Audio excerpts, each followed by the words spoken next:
Hi, loves. Welcome to a new episode of the AW Confidential podcast. A dream is only a wish until we fuel it with passion, courage, and purpose. Today's guest moved from the Dominican Republic to the U.S. at the young age of 18, seeking her own American dream. She pursued a career at CUNY Hunter College and began as a volunteer for New York Fashion Week shows. The Latina did not speak a word of English, but that didn't stop her from dreaming big. Albania Rosario saw a void, lack of opportunity for emerging Latino designers. Instead of conforming to the status quo, she became part of the solution. I love that as soon as I heard it. Albania is the founder, CEO, and creative director of Fashion Designers of Latin America, FDLA for short, is a platform bringing Latin American designers to the stages of New York Fashion Week. The entrepreneur runs several businesses and has a background in advertising, marketing, and communications. Her organization has attracted major sponsors: Delta Airlines, Hispanic Federation, Moët Hennessy, and many others. She is with us today to talk about her journey, the mission, and the importance of diversity and inclusion as we continue to expand as a multicultural nation. Welcome, Albania. Thank you very much. How are you? Oh, thank you so much for being here. You're such an inspiration. Thank you. And thank you for all the work that you're doing. Now, my first question as I was preparing for our talk, young Albania arrives from from the Dominican Republic to New York, not knowing any English, no connections, no resources. What did young Albania's dream look like? Because I can't begin to imagine. You were already dreaming big before you even got here. So how did that look? If you remember? Of course I remember. Of course I started when I was 2. Well, I had the privilege, and I say privilege because nowadays things are so different, to be able to come to the United States with my father, to go to school, for a better future, for everybody, for me and the family. But before I came here, my everyday life in Dominican Republic was, doing everything as a child that you could possibly imagine. My mom used to support me in every little dream that I had. I came here looking for being one of those very famous, beautiful models that I used to see on TV. And I always thought about, if I ever make it to the United States at some point, I'm going to be one of those fashion models that I see on TV. And I came here with that idea. I came here with that obsession at that time. Wow.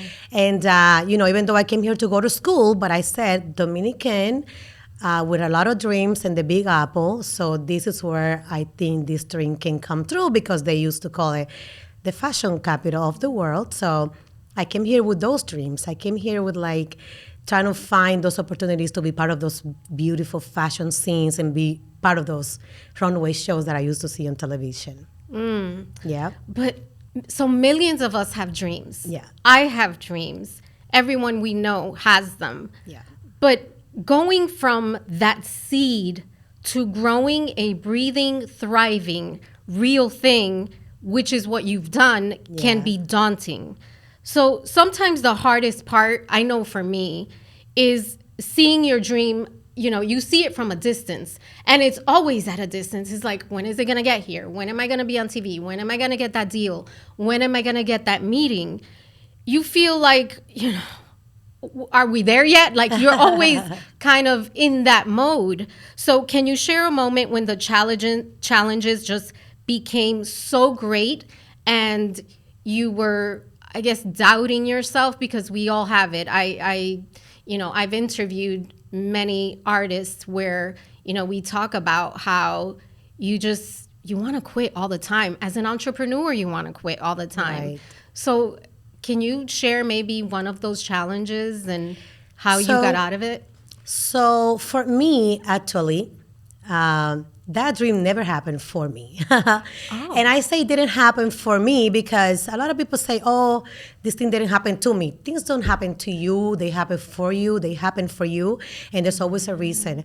Unfortunately, I knock in a lot of doors. I was going from casting to castings, up and down, left and right, looking for that opportunity. And unfortunately, at that time, the fashion business, the fashion industry was very strict. If you didn't meet certain criteria, you were never going to make it as a model. So for a reason or another, it didn't happen for me. The castings, the process of the castings, the selection requirements, I didn't meet them. So it was devastating because, being a young, Albania, coming here thinking that this is the country of dreams and I'm going to make that dream come true, and then facing reality where not everything that you want or that you dream for always happens to you. That is where I start seeing, how life is and the reality of things. What I did actually that made the difference is that after I cried for many days, after I was very, insecure about myself because why don't I qualify? If back in Dominican Republic, my mom used to have me in all of these beauty pageants, in all of these beauty events, and even fashion shows that they used to do back in my town, and I always participated. I always had something to win or always did a great performance. So how come here I don't qualify? So I had all those doubts. I had all those questions. I was very depressed at a point. And it creates insecurities. Correct. Yeah. And then, after I went through all of that, you know what? I started saying, well, I'm not going to let people that don't even know who I am, they don't even know me, they don't have the opportunity to know anything about me, tell me that I cannot be in an industry or part of an industry that I love so much. I always loved the fashion industry. I wanted to be in it as a model, but then seeing the reality of things and, being rejected so many times, I was like, wait a minute, why am I going to just sit here and cry and be miserable? Let me find out what else there is in the industry that I can do so that I can stay and be part of it somehow. So instead of just crying and looking for and changing my dreams and looking for other things, you know what? I figure other things. I redefined the dream that I wanted in the industry that I love so much. So I started seeking for other opportunities. You know what? If I cannot be in the runway, let me be part of the process. And that's where everything started for me. Oh, I love that. So fast forward, you see this void, you create this platform to showcase our best talent. You completely shifted your dream. Yes. But you're still in the fashion world. Absolutely. I imagine that with the language barrier, the nature of such a competitive industry, it would be tough to get support to get to do what you're doing now. Correct. But now you have these major sponsors. And first of all, congratulations, because that's huge. Thank you. So I want to say that to you wholeheartedly as a Dominican, as a Latina. Congratulations. Now, why was it so important to bring this vision to fruition? That's a very great question, and I love when people ask me because, it was not only just about me. When I started working in the industry, I landed opportunities after many, many tries because it is a very hard industry to get in, especially if you don't have any connections. So I finally landed some opportunities to be able to work as a volunteer behind the scenes, backstage, to work in the shows and do everything that was necessary to do. You know how when you are volunteering for an industry and you already agree, you have to do whatever, they need you to do. So from getting water for the staff to, getting the chairs aligned to doing like backstage, dressing models, ironing clothes, steaming clothes, seating people, doing everything that was necessary to do in the part of the production of a show, I started to learn that the industry, there was not that many opportunities for our Latino emerging designers. And I didn't take that lightly because we do have so much talent in Latin America. The very little opportunities that back then existed, they were so expensive. It was so much that how can an up-and-coming brand from like Ecuador, Honduras, Peru, Dominican Republic, Mexico was going to be able to even afford it to come here. So then what happened to those people? Do they stay behind and nobody will ever explore the talent and what we have in Latin America? So I took that very personal and I started thinking about it and I became obsessed with this. And then I said, you know what? With the experience that I'm gaining here, producing shows and being part of the production, I was learning everything and anything that needs to be learned because my time there, even though I was working as a voluntary for free, pretty much, it was not free to me because I was learning, I was gaining experience to then apply on my own platform. So then I said, I'm going to create that door for these designers that don't have access to the limited called Fashion Week back then, when I started. So I started creating a platform. I had no idea how I was going to do it. I had no resources. So you didn't know what it looked like? You didn't? No, not at all. I didn't have no resources. I didn't have any contacts, only the people that I met while I was working backstage in some shows. But I had the vision, and I knew that if I had a vision, it's because it could be possible. So I started from gathering people on the streets. Like if I see a pretty girl that walk by, I would be like, hey, I have a show, you want a model? And same thing with designers. I had the opportunity to meet a lot of designers that, like me, they couldn't make it in the big stage in Fashion Week, so they were working behind the scenes as volunteers too. So I met a couple of Latino designers that were here locally, and their dream was to be part of that scene someday. So they started just like I did, working behind the scenes. So these are the first designers that I had in my platform that back then was called Uptown Fashion Week. Wow. Yeah. Just thinking about the idea of how that all came together. It's hard enough for one person to walk through a door. Yeah. You're actually lifting others and you're bringing them in with you. Where does that come from? Because most people, that's selfless. And most people, especially in our society, we can be selfish. But you decided to lift others up. Why? Yeah, I decided that, I always have been a very grateful person. I had the opportunity to come here, to grow, to learn, to have a better future, to help, the family. I left my mom back in Dominican Republic, which is, my mom was like everything in my life. And I say was because she's no longer with us, but I know she's my angel and protects me in everything that I do. I have one too. Yes. And then, so, you can relate. So, I just feel like it's such a great reward when you feel like you're helping other people's dream become a reality, other people's goal get closer to what they want to achieve. And I said, you know what, together is better.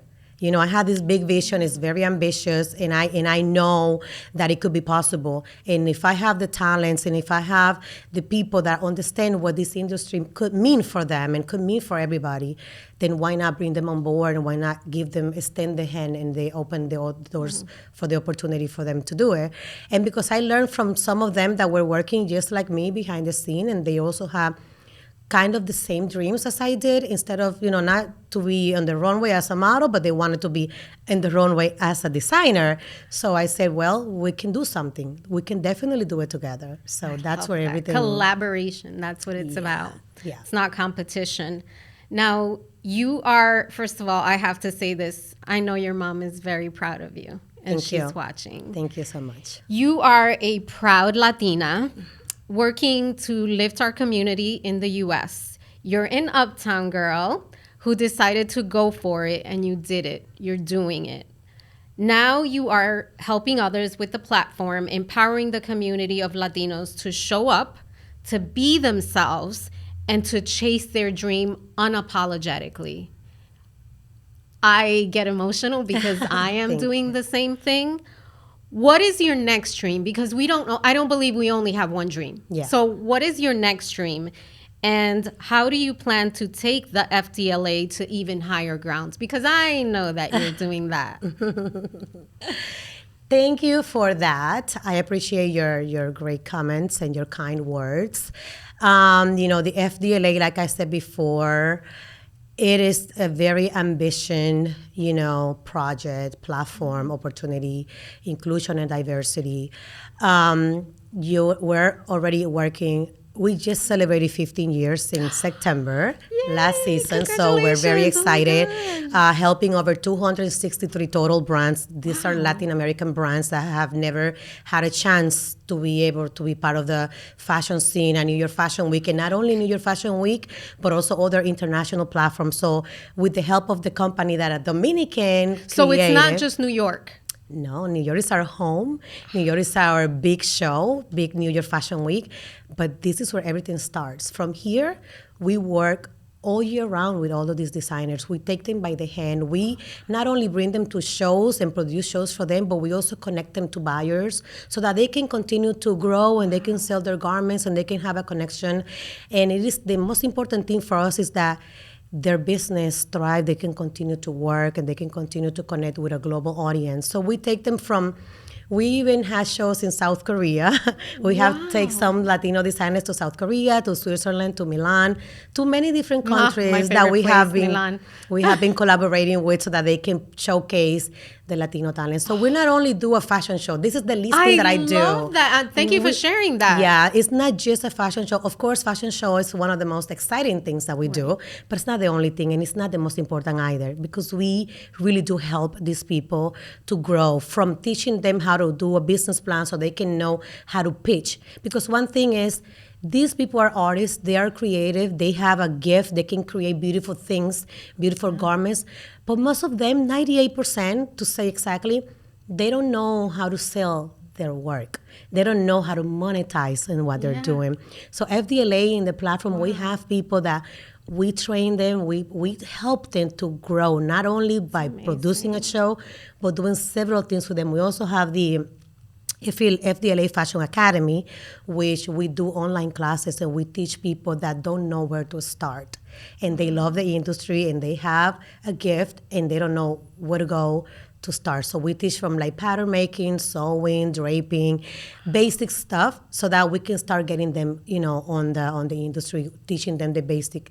So FDLA is not just a platform that does fashion show. We do the shows. We love the shows. Everybody loves the show. It's a showcase. But it's a marketing. It's a platform that guides the designers from zero, from A to Z, so that they can be successful on their own. Love it. I'm so glad I asked that question. Thank you. Now, I can't let you go without asking about diversity and inclusion. At the core of FDLA, we have diversity and inclusion. Yeah. We are entering a very different administration, possibly a challenging climate where DEI programs are being downgraded, as we know, or even dismantled. So I'm sure you've thought about these things. Yeah. You've already been doing the work to contribute to the, to change, to making things more positive for Latinos. How can we help or contribute to the efforts of organizations like the FDLA that are already making an impact? Because I think we are going to have to do something collectively. Correct. Because things might very well change in the next 4 years. Absolutely. That's such a great, important topic to bring up, because if people only understood that behind every designer, behind every outfit, behind every single runway show that they see, there is a beautiful human part. It's not only the gowns and the dresses and the shoes and the purses, and there is a story behind each designer, and that comes with the way they produce their garments. They have in their mother sewing one piece. They have their uncle cutting the patterns. They have a family that they have to feed, that they are having them work with them, so that this also helps the people we leave behind in our countries to continue. So I think FDLA, the way you guys can help us is by supporting all these brands, purchasing things from this brand. We help in the last 15 years with the little resources that FDLA could get. We were able to help 263 brands. Imagine if we get the support from more people, from more businesses, from more organizations that understand how important this is. We would probably triple that number in a year if we get the help from the, from other people that can understand that this industry is not only a vanity industry. There is a human part that most people, 90% of the people, they just let it go by. They don't get to see. They don't look further. They just go, they see a show, they see the garments, oh, how beautiful they are. They don't get to meet the designer and learn their story. But how do we find these brands? So FDLA, we have, our major thing is I personally, me and my team, we travel all over Latin America. I have alliances with a lot of other countries that have shows where they curate and they do fashion weeks in their country. So I go to these shows and I personally interview them. I do the curation. I talk to them. I see where they're at, because I also don't want to work with people that are just doing this as a hobby. You have to really love this as a career for you see yourself doing this for years. So I personally and my team, we do a 3-month curating process so that we can make sure that whoever we're working with and whoever we bring them on board the FDLA, they are people that are going to be in the industry for a very long time and are going to make all of us proud of the work that they can make. And in the FDLA directory, you can see so many countries. We also have Marcas Latam, which is the e-commerce platform from the FDLA, the business aspect of the FDLA, because it's not only about showcasing your work in your fashion week, but selling. So you, at the end of the day, the designers want to go home saying that I sold my entire collection. So how do we do that? We do that via Marcas Latam, which is our e-commerce, and very soon, our first physical showroom in New York. And that's where you can find all of these designers' work and collections. So you can stay tuned for that, because it's happening in 2025. I love it. Yeah. So one of the things that I love to do when we're closing the show is to offer, quote, mantra, piece of advice. And I'd like your advice for our community.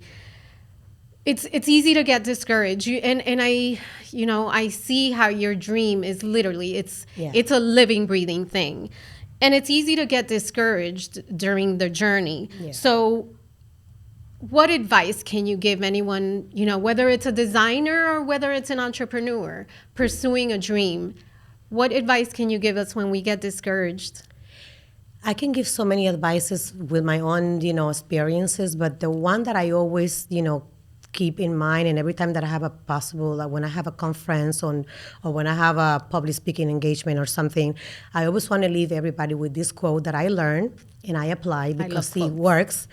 And that quote is, don't take constructive criticism from people who haven't constructed anything.